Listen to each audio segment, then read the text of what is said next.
ബിസ്മില്ലാഹിർ റഹ്മാനിർ റഹീം. അൽഹംദുലില്ലാഹി റബ്ബിൽ ആലമീൻ. വസ്സലാത്തു വസ്സലാമു അലാ സയ്യിദിനാ വഹബീബിനാ മുഹമ്മദിൻ വഅലാ ആലിഹി വസഹ്ബിഹി അജ്മഈൻ. അമ്മാ ബഅദ്. വിശുദ്ധ റമളാൻ അതിൻ്റെ മുഴുവൻ പവിത്രതയോടുകൂടിയും നമ്മിലേക്ക് ആഗതമായിരിക്കുകയാണ്.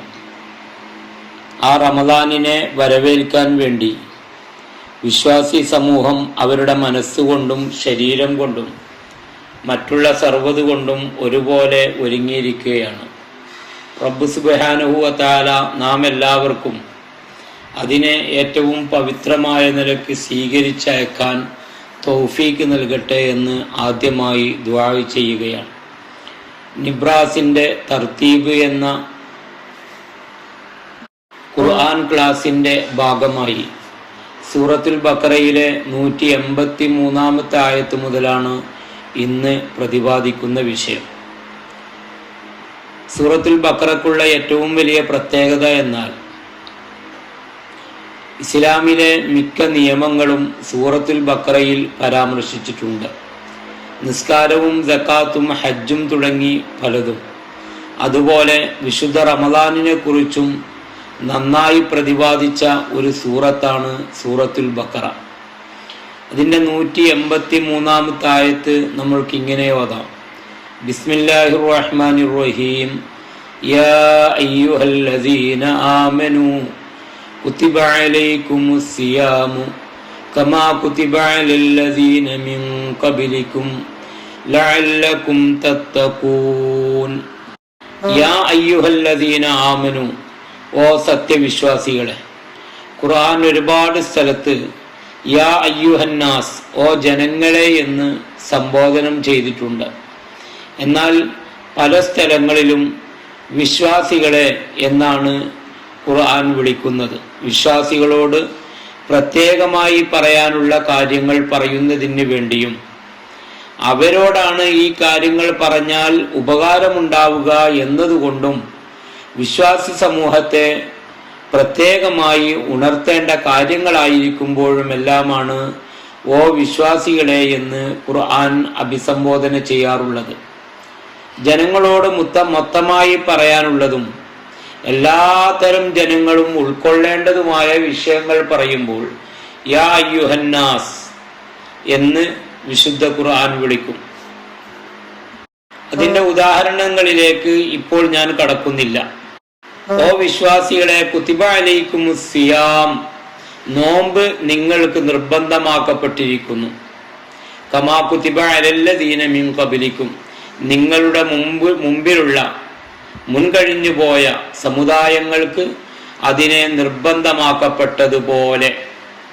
രണ്ട് കാര്യങ്ങൾ ഇവിടെ പ്രത്യേകം ശ്രദ്ധേയമാണ്. ഒന്ന്, വിശ്വാസി സമൂഹമേ, വിശ്വസിച്ചവരെ, മൂമിനീങ്ങളെ എന്ന് വിളിച്ചിട്ടാണ് അല്ലാഹു തആല പറയുന്നത് എന്നുള്ളത് ഒന്നാമത്തെ പോയിന്റാണ്. രണ്ടാമത്തത്, വിശുദ്ധ നോമ്പിനെ കുറിച്ച് അത് നിങ്ങൾക്ക് നിർബന്ധമാണ് എന്ന് പറയുമ്പോൾ തൊട്ടു ഉടനെ തന്നെ അല്ലാഹു തആല പറയുന്ന രണ്ടാമത്തെ കാര്യം, അത് നിങ്ങൾക്ക് മാത്രം നിർബന്ധമായിട്ട് ഉള്ളതല്ല, നിങ്ങളുടെ മുമ്പ് കഴിഞ്ഞുപോയ സമുദായങ്ങൾക്കും ഇതുപോലെ നോമ്പ് നിർബന്ധമാക്കപ്പെട്ടിരിക്കുന്നു എന്നാണ്. ഇവിടെ വലിയൊരു ആശ്വാസവും അതിലേറെ വാഗ്ദാനങ്ങളുമുണ്ട്. ആശ്വാസം എന്തെല്ലാമാണ്? മുൻപുള്ള സമുദായങ്ങൾക്ക് നിർബന്ധമാക്കപ്പെട്ട അതേ കാര്യം തന്നെയാണ് നമുക്കും നിർബന്ധമാക്കപ്പെട്ടത് എന്ന് പറയുമ്പോൾ ഉണ്ടാകുന്ന ആശ്വാസം. മറ്റൊന്ന്, മുഅ്മിനീങ്ങളെ എന്ന് സ്നേഹത്തോടെ റബ്ബ് സുബ്ഹാനഹു വ തആല വിളിക്കുമ്പോൾ വളരെ സ്നേഹത്തോടെയാണ് ഈ കാര്യം നമ്മോട് പറയുന്നത് എന്ന് ഏത് ബുദ്ധിയുള്ള മനുഷ്യനിക്കും മനസ്സിലാക്കാൻ സാധിക്കും. പൊന്നുമോനെ എന്ന് വിളിച്ചിട്ട് ഒരു മാതാപിതാക്കൾ മക്കളോട് പറയുമ്പോൾ അത് സ്വീകരിക്കാനുള്ള താല്പര്യം ഏതൊരു ഗുരുത്വമുള്ള മകനിക്കും ഉണ്ടാകും എന്നതുപോലെ തന്നെ അല്ലാഹു സുബ്ഹാനഹു വ തആല വിശ്വാസികളെ എന്ന് വിളിച്ചിട്ട് ഒരു കാര്യം പറയുമ്പോൾ അത് പ്രവർത്തിക്കാനുള്ള കൂടുതൽ താല്പര്യം, ആ വിധി നടപ്പിലാക്കാനുള്ളതായ കൂടുതൽ താല്പര്യം ഓരോ മനുഷ്യനിക്കും ഉണ്ടാകും. ആദം നബി അലൈഹിസ്സലാത്തു വസ്സലാം മുതൽ ഖിയാമത്ത് നാൾ വരെയുള്ള മുഴുവൻ ജനങ്ങളിൽ നിന്നും അള്ളാഹുവിനെ കൊണ്ടും അന്ത്യനാൾ കൊണ്ടും വിശ്വസിച്ച മുഅ്മിനീങ്ങൾക്ക് ഇതേപോലെ നോമ്പ് നിർബന്ധമാക്കപ്പെട്ടിരിക്കുന്നു എന്ന് പറയുമ്പോൾ അത്തരം സജ്ജനങ്ങളോടുകൂടെ നമ്മുടെ ശരീരവും കടക്കേണ്ടതുണ്ട് എന്ന ഒരു പ്രേരണ ഇതിലുണ്ട്. ആ പ്രേരണയും വിശുദ്ധമായ ഈ ആയത്തിൽ ഉൾക്കൊണ്ടിട്ടുണ്ട്. നമ്മൾ ചെയ്യുന്ന ഇബാദത്തുകളുടെ കൂട്ടത്തിൽ ഏറെ പ്രയാസമുള്ള, ശരീരം സഹിക്കാൻ പ്രയാസപ്പെടുന്ന ഒരു അമലാണ് നോമ്പ് എന്ന് പറയുന്നത്. കാരണം ഇവിടെ ഭക്ഷണം ഉപേക്ഷിക്കേണ്ടതുണ്ട്, വെള്ളം ഉപേക്ഷിക്കേണ്ടതുണ്ട്. ഇതൊരു പൊതുവെയുള്ള നോമ്പിൻ്റെ നിർബന്ധമായ കാര്യങ്ങളാണെങ്കിൽ അതിന് പുറമെ ശരീരത്തിൻ്റെ ഓരോ അവയവങ്ങളെയും, അവൻ്റെ നാവ്, അവൻ്റെ കണ്ണ്, അവൻ്റെ ദൃഷ്ടി, അവൻ്റെ കേൾവി, അവൻ്റെ ശരീരത്തിൻ്റെ ഓരോ അവയവങ്ങൾ അല്ലാഹു സുബ്ഹാനഹു വ തആല തൃപ്തിപ്പെടാത്ത കാര്യങ്ങളിൽ നിന്ന് ഒഴിച്ചു നിർത്തുമ്പോഴാണല്ലോ സമ്പൂർണമായ നോമ്പുണ്ടാകുന്നത്. അങ്ങനെ വരുമ്പോൾ ഒരു നോമ്പ് പൂർണ്ണമാക്കി കൊണ്ടുവരിക എന്ന് പറയുന്നത് വളരെ പ്രയാസമുള്ള കാര്യമാണ്. ഇവിടെയാണ് അല്ലാഹു സുബ്ഹാനഹു വ തആല രണ്ട് കാര്യങ്ങൾ സൂചിപ്പിക്കുന്നത്. എന്നിട്ട് അവിടെ നിർത്തിയിട്ടില്ല. മൂന്നാമത് വീണ്ടും ഒരു കാര്യം പറയുന്നുണ്ട്, ലഅല്ലക്കും തത്തഖൂൻ എന്ന്. എന്തിനു വേണ്ടിയാണ് നിങ്ങൾക്ക് നോമ്പ് നിർബന്ധമാക്കപ്പെട്ടത്? അല്ലാഹു തആല അതിൻ്റെ ഒരു കാരണമായിട്ട് പറയുന്നത് നിങ്ങൾ മുത്തഖീങ്ങളായി തീരും, നിങ്ങൾ സൂക്ഷ്മതയോടുകൂടെ ജീവിക്കുന്ന മുത്തഖീങ്ങൾ, അല്ലാഹുവിനെ ഭയപ്പെട്ട് ജീവിക്കുന്ന ആൾക്കാരായിത്തീരുക എന്നുള്ള ഒരു പവിത്രമായ ഒരു സ്ഥാനത്തേക്കുള്ള കയറ്റമാണ്.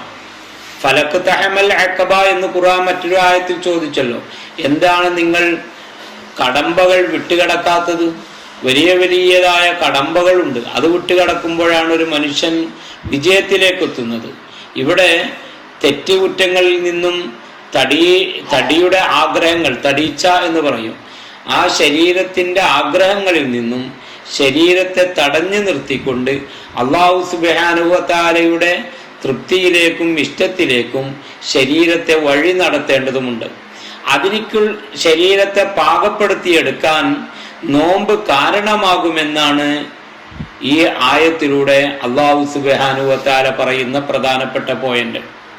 ചുരുക്കത്തിൽ ഈ ആയത്തിൽ നമ്മൾ പഠിക്കേണ്ട കാര്യം ഒന്ന്, അതിൻ്റെ മൊത്തമുള്ള സാരം, അത് തുടക്കത്തിൽ ഞാൻ പറഞ്ഞു. രണ്ടാമത്തെ കാര്യം, ഒരു നിയമം, നോമ്പ് അനുഷ്ഠിക്കുക എന്ന ആ നിർബന്ധമായ നിയമം മുസ്ലിം സമൂഹത്തിന്റെ മുമ്പിൽ അല്ലാഹു തആല സമർപ്പിക്കുമ്പോൾ ആ നിയമം സമർപ്പിക്കുന്നതിൻ്റെ തുടക്കത്തിൽ തന്നെ സൃഷ്ടാവായ അല്ലാഹു തആല അടിയന്മാരെ സ്നേഹത്തോടെ വിളിക്കുന്നു വിശ്വാസികളെ എന്ന്.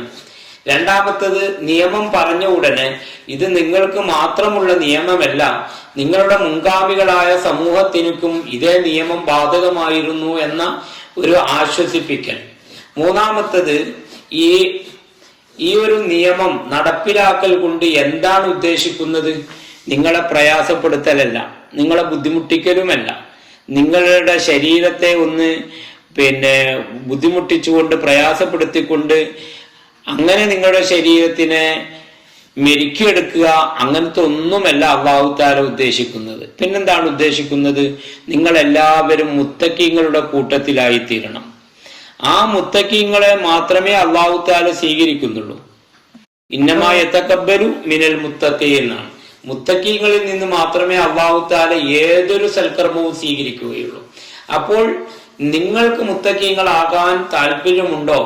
ഉണ്ടെങ്കിൽ ആ ഒരു ഉദ്ദേശ്യം നിങ്ങൾക്ക് കരസ്ഥമാക്കാൻ നോമ്പ് എന്ന നിർബന്ധ ബാധ്യത നിങ്ങൾ അനുസരിച്ചിരിക്കണം എന്ന ഒരു കൽപ്പന ഈ ആയത്തിലുണ്ട്. തുടർന്ന് അല്ലാഹു സുബ്ഹാനഹു വ തആല പറയുന്ന ആയത്ത് നോക്കൂ നിങ്ങൾ, അയ്യാമൻ മഅദൂദാത്ത്. എത്രയാണ് ഞങ്ങൾ നോമ്പ് നോക്കേണ്ടത്? അള്ളാഹുവിനോട് ചോദിക്കുകയാണ്. താല്പര്യമുള്ള അടിമകൾ അള്ളാഹുവിനോട് ചോദിക്കുകയാണ്, ഞങ്ങൾ കൊല്ലം മുഴുവനും നോമ്പ് നോക്കേണ്ടതുണ്ടോ?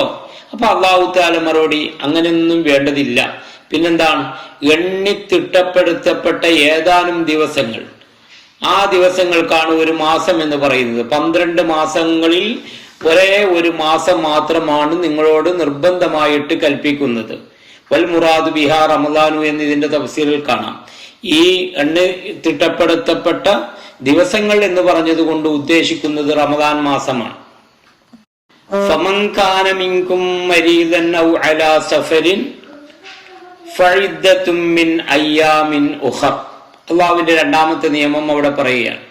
നിങ്ങളൊരുക്ക് രോഗം ബാധിച്ചു, നിങ്ങളിൽ നിന്ന് ആരെങ്കിലും രോഗികളായി, ആ രോഗത്തോടുകൂടെ നിങ്ങൾക്ക് നോമ്പ് അനുഷ്ഠിക്കാൻ പ്രയാസമാണ്. അല്ലെങ്കിൽ മനുഷ്യൻ എപ്പോഴും യാത്രക്കാരനാണ്. കാരണം അവന് കച്ചവടം ചെയ്യണം, അവനക്ക് ജീവിതത്തിന്റെ ഉപാധികൾക്ക് വേണ്ടിയിട്ട് യാത്ര ചെയ്യേണ്ടവരാണ്. അങ്ങനെ നിങ്ങൾ യാത്രയാകുമ്പോൾ ആ യാത്രയിൽ നോമ്പ് നോക്കാൻ നിങ്ങൾക്ക് പ്രയാസം അനുഭവിച്ചാൽ ഫഇദ്ദത്തും മിൻ അയ്യാമിൻ ഉഖർ, മറ്റു ചില ദിവസങ്ങൾ നിങ്ങൾ നോമ്പ് നോറ്റാൽ മതിയാകും. റമദാനിൽ 2 പേർക്ക് അല്ലാഹു തആല ആദ്യമായി വിടുതി നൽകുന്നു. ഒന്ന് രോഗികളാണ്, രോഗികൾക്ക് നോമ്പ് നോക്കാൻ അല്ലാഹു തആല വിടുതി നൽകുന്നു. രണ്ടാമത്തത് യാത്രക്കാരാണ്, അവർക്കും വിടുതി നൽകുന്നു. ഈ രോഗികളെ സംബന്ധിച്ചിടത്തോളം രോഗികൾ 2 വിധത്തിലുണ്ട്. ഒന്ന് സുഖമാകുമെന്ന് പ്രതീക്ഷിക്കുന്ന രോഗമുള്ളവരുണ്ട്. മറ്റൊന്ന് തീരെ ഇനി ഈ രോഗത്തിൽ നിന്ന് ഞാൻ രക്ഷപ്പെടുകയില്ല, മരണത്തോടു കൂടിയായിരിക്കാം ഇതിന്റെ അവസാനം എന്ന രീതിയിൽ സുഖമാകുമെന്ന് പ്രതീക്ഷയില്ലാത്ത രോഗങ്ങളുണ്ടാകും. ആ രണ്ടിനും 2 നിയമമാണ്. അഥവാ സുഖമാകും എന്ന് പ്രതീക്ഷയുള്ള രോഗമാണ് എങ്കിൽ, അഥവാ ഒരു പനി പിടിച്ചു, അതിലെങ്കിൽ മറ്റെന്തെങ്കിലും രോഗം പിടിച്ചു, ആ രോഗം 1-2 ദിവസങ്ങളെ കൊണ്ട് അല്ലെങ്കിൽ ആഴ്ചകളെ കൊണ്ട് കൂടി വന്നാൽ ഈ 1-2 മാസങ്ങളെ കൊണ്ട് ഇതെന്താകും, സുഖമാകുമെന്നാണല്ലോ നമ്മളെ പ്രതീക്ഷ. പക്ഷെ റമദാനിൽ പനി വന്നു, നോമ്പ് നോക്കാൻ കഴിയുന്നില്ല. അങ്ങനെയുള്ളവരാണെങ്കിൽ ഫഇദ്ദത്തും മിൻ അയ്യാമിൻ ഉഖർ, മറ്റൊരു മാസത്തിൽ നിന്നുള്ള രീതി, ദിവസങ്ങൾ എത്രയാണോ നഷ്ടപ്പെട്ടത് അതിനൊക്കെ സമാനമായി മറ്റൊരു മാസത്തിൽ നിന്ന് നോമ്പ് അനുഷ്ഠിച്ചാൽ മതി എന്നർത്ഥം. അതേസമയം രോഗം തീരെ സുഖമാകുമെന്ന് പ്രതീക്ഷയില്ലെങ്കിലോ അവർക്ക് അതിൻ്റെയും ആവശ്യമില്ല. അത് പിന്നീട് അതേക്കുറിച്ച് വിശദമായ ചർച്ചകൾ വരുന്നുണ്ട്. പക്ഷെ നിയമം ഞാൻ ഇവിടെ തന്നെ പറയുകയാണ്. അഥവാ സുഖമാകുമെന്ന് പ്രതീക്ഷയില്ല ആ രോഗം പിടിച്ചാൽ, ഉദാഹരണം പറഞ്ഞാൽ ക്യാൻസർ രോഗികളാണ്, അതല്ലെങ്കിൽ മറ്റെന്തെങ്കിലും രോഗം ഉള്ളത് കാരണം ഒരിക്കലും ഇത് സുഖമാവൂല, ഗുളികന്റെ മേലിൽ ഇങ്ങനെ കഴിച്ചു കൂട്ടാ എന്ന് മാത്രമേ ഉള്ളൂ, അങ്ങനെയുള്ള രോഗങ്ങൾ ഉണ്ടാകും. അവർ ഒരു നോമ്പിന്റെ പകരം ഒരു മുദ്ദ് 700 ഗ്രാം അരി ഒരു മുദ്ദ് കൊടുക്കണം ആ നോമ്പ് തുടങ്ങിയതിന് ശേഷം. ഉദാഹരണം, തിങ്കളാഴ്ചന്റെ മുദ്ദ് കൊടുക്കേണ്ടത് തിങ്കളാഴ്ച നോമ്പ് കഴിഞ്ഞതിന് ശേഷമാണ്. അഥവാ ഞായറാഴ്ച കൊടുത്താൽ പറ്റൂല, തിങ്കളാഴ്ച സുബഹിക്ക് ശേഷം. തിങ്കളാഴ്ച സുബഹി മുതലാണല്ലോ നോമ്പ് ആരംഭിക്കുന്നത്. സുബഹിക്ക് ശേഷം കൊടുക്കാം, അല്ലെങ്കിൽ തിങ്കളാഴ്ചക്ക് ശേഷമുള്ള ദിവസങ്ങൾക്കും കൊടുക്കാം.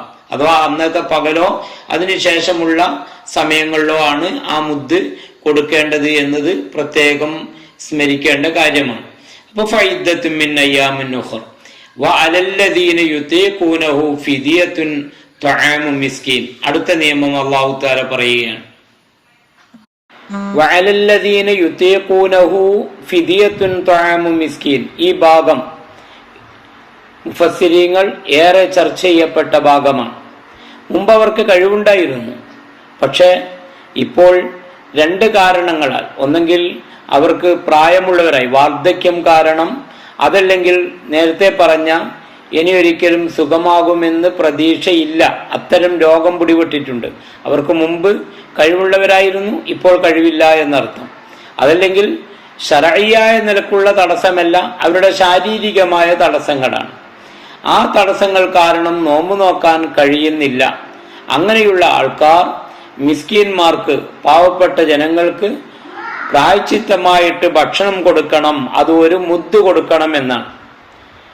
ഇതേ ആയത്തിന് തന്നെ മറ്റ് ചില പണ്ഡിതന്മാർ ഇതിലേക്ക് കൊടുത്ത വിശദീകരണം, ഗർഭിണിയാവുകയോ മുലയൂട്ടുകയോ ചെയ്യുന്ന സ്ത്രീകൾ കുട്ടികളുടെ പ്രയാസം മാത്രം കണക്കിലെടുത്തുകൊണ്ട് നോമ്പ് ഒഴിവാക്കുകയാണെങ്കിൽ അതിൻ്റെ പേരിൽ ഫിദിയ കൊടുക്കണം, അഥവാ ഒരു മുദ്ദ് ഭക്ഷണം കൊടുക്കണം. പിന്നീട് എപ്പോഴാണോ കഴിവുണ്ടാകുന്നത് ആ സമയത്ത് അടുത്ത റമദാനിന് മുമ്പായിട്ട് നോമ്പ് ഖളാ വീട്ടുകയും വേണം. ഈ ഒരു രൂപത്തിൽ വ്യത്യസ്തമായിട്ട് അതിലേക്ക് വ്യാഖ്യാനം നൽകിയിട്ടുണ്ട്. ഫമൻ തതവ്വ ഖൈറൻ ഫഹുവ ഖൈറുൽ ലഹു.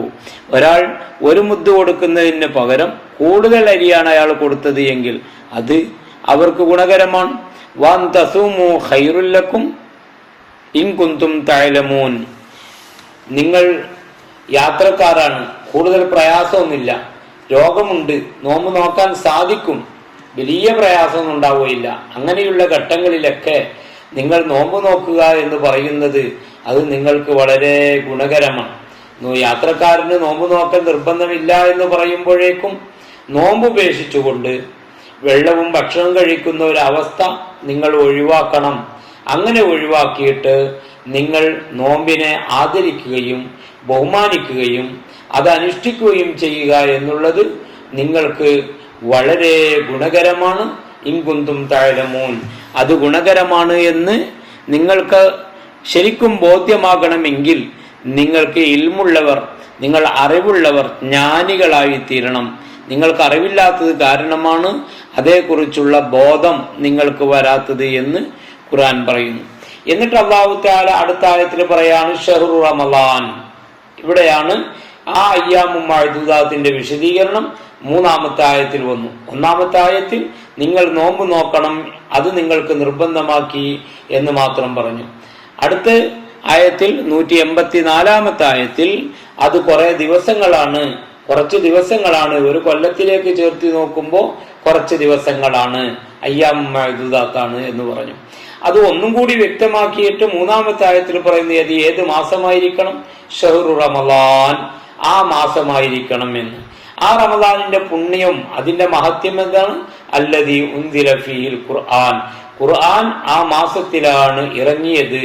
ലൗഹുൽ മഹ്ഫൂദിൽ നിന്ന് ഒന്നാം ആകാശത്തിലേക്ക് ലൈലത്തുൽ ഖദ്റിന്റെ അന്ന് അത് റമദാൻ 24-നായിരുന്നു എന്നും ഹദീസിൽ കാണാം.